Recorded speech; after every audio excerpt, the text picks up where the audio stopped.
ছাত্ৰ ছাত্ৰীসকল আজি আলোচনা কৰিম আনন্দৰাম বৰুৱা একাডেমীৰ ক্লাছ 7ৰ গণিতৰ অনুশীলনী 4ৰ বিৰ 5 নম্বৰ প্ৰশ্নৰ পৰা 5 নম্বৰ প্ৰশ্নটি এটা শ্ৰেণীত 42 জন ছাত্ৰ আৰু 18 জনী ছাত্ৰী আছে। শ্ৰেণীটোত ছাত্ৰৰ শতকৰা হাৰ ওলোৱা। ইয়াত আমাক অকল ছাত্ৰৰ শতকৰা হাৰটো ওলাব দিছে। দিয়া আছে এটা শ্ৰেণীৰ ছাত্ৰৰ সংখ্যা 42 জন আৰু ছাত্ৰীৰ সংখ্যা 18 জনী। এতেকে মুঠ ছাত্ৰ ছাত্ৰীৰ সংখ্যা তুমি নিজে ওলাই ল'ব লাগিব। মুঠ ছাত্ৰ ছাত্ৰীৰ সংখ্যা সমান 42 আৰু 18 যোগ কৰিলে কিমান হ'ব? 60 জন। মুঠ ছাত্ৰ ছাত্ৰী আছিল বিদ্যালয়টোত শ্ৰেণীটোত 60 জন। এতেকে প্ৰশ্নটোত ওলাব দিছে ছাত্ৰৰ শতকৰা হাৰ। গতিকে ধৰি ল'ম, ধৰা হ'ল ছাত্ৰৰ, তোমালোকৰ ছাত্ৰীও দিব পাৰে পৰীক্ষাত, ছাত্ৰী দিলে ছাত্ৰী ওলাবা, আৰু ছাত্ৰৰ শতকৰা হাৰ সমান x বুলি ধৰি লৈছোঁ। প্ৰশ্নমতে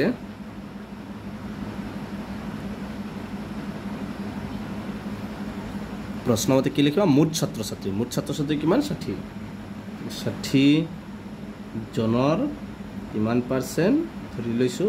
x%। কাৰ সংখ্যা ধৰিছিলোঁ? শতকৰাটো ছাত্ৰ কিমান আছে? 42। যদি ছাত্ৰী থাকে তোমালোকে 18 লিখিবা, আৰু ছাত্ৰ থাকিলে কিমান লিখিবা? 42। বা 60 জনৰ ঠাইত পূৰণ দিবা, x% থাকিলে তাৰ তলত কিমান হ'ব? 100 ইকুৱেল 42। তাৰপিছত 0 কেঞ্চেল, 2 3 গুণ 6, 2 দি 10 যাব 5 বাৰ। ইয়াত থাকিল কি? 3 পূৰণ x ইকুৱেল ইফালে আছে 45। ইয়াত 5টো চাবা, xৰ লগত কি হৈছে? হৰণ। ইফালে নিলে কি হ'ব? পূৰণ। এইবাৰ xটো ৰাখিবা, xৰ লগত 3টো কি হৈ আছে? পূৰণ। সোঁফালে নিলে কি হ'ব? হৰণ। পূৰণ থাকিলে কি হয়? হৰণ। আৰু ইফালে আছে 42 পূৰণ 5। 3 দি 4 যাব 1 বাৰ, 1 বাৰ কি? 3 4 গুণ 12। বা x ইকুৱেল কিমান হ'ল? 14 5 গুণ কিমান? 70। এতেকে লিখি দেব। এতেকে ছাত্ৰৰ শতকৰা হাৰ এইটো ধৰি লৈছিলোঁ সমান x ধৰি লৈছিলোঁ। x মানে কিমান পাইছোঁ? 70%।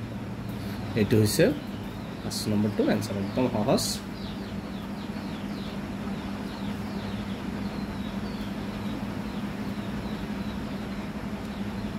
ছয় নম্বৰ প্ৰশ্ন হৈছে, এখন বিদ্যালয়ৰ ফুটবলৰ দলটোৱে মুঠ 9খন খেলৰ 6খনত জয়লাভ কৰিলে। দলটোৱে জয়লাভ কৰাৰ শতকৰা হাৰ ওলোৱা। মানে এখন বিদ্যালয়ৰ ফুটবলৰ দলটোৱে মুঠ খেলিছিল 9খন, তাৰ ভিতৰত জয়লাভ কৰিছিল 6খনত। ইয়াত কিমান শতাংশ জয়লাভ কৰিছিল? শতকৰা হাৰটো ওলাব লাগে। 6 নম্বৰটো দিয়া আছে। মুঠ খেলৰ সংখ্যা 9খন আৰু জয়লাভ কৰিছিল 6খন। তেওঁ ধৰা হ'ল জয়লাভ কৰাৰ শতকৰা হাৰ।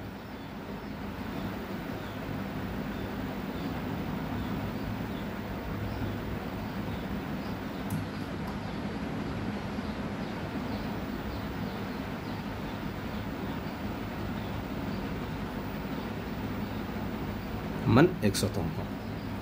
প্ৰশ্নমতে চোৱা, মুঠটো সদায় থাকিব। মুঠটো কিমান? 9খন।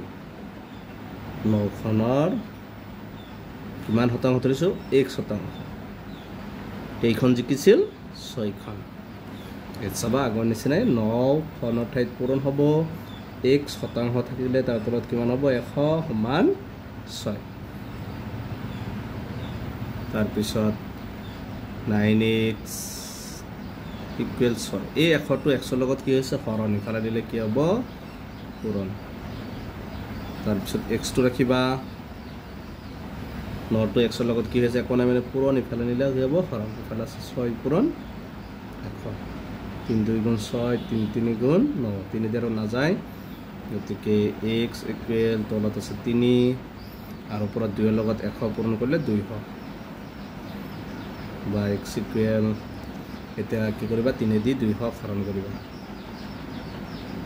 3 6 গুণ 18, 10ৰ পৰা আদি কৰিলে 2 শূন্য, 3 6 গুণ 18, স্কোৱাৰগুলো দিবা আৰু হৰণ কৰিব নালাগে মিশ্ৰ ঘনাংকত লিখি দিবা তলত আছে কিমান 3 ভাগফলটো 66 আৰু বাকি 2 তো আনসাৰটো হ'ব এতিকে জয়লাভ কৰা খেলৰ শতাংশ 66 সমস্ত 2/3% এটো হৈছে 6 নম্বৰটোৰ আনসাৰ গতিকে আজিৰ ভিডিঅ'খিনি ভিডিঅ'টো লাইক কৰিবা চেনেলটো সাবস্ক্ৰাইব কৰিবা থ্যাংক ইউ